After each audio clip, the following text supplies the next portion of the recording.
J'avais prévu d'aider ma mère à se trouver une nouvelle maison, de l'aider à emménager, à s'installer.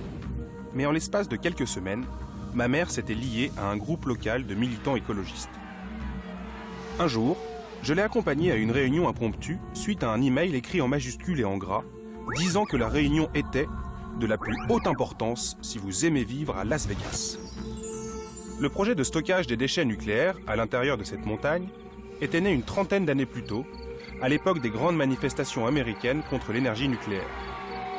Pour essayer d'infléchir l'opinion publique sur l'énergie atomique, le Comité américain de l'énergie atomique, le lobby de l'industrie nucléaire, avait suggéré à ses clients que les Américains auraient moins peur des centrales nucléaires si on pouvait leur assurer que le stockage des déchets était sans danger.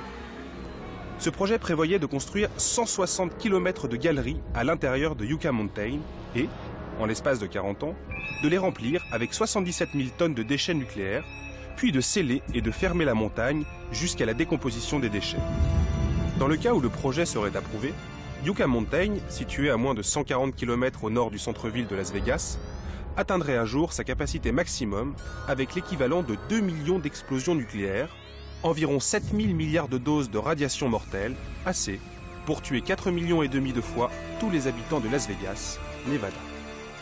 La probabilité d'un accident nucléaire à Las Vegas serait donc plus élevée que celle de faire fortune au casino.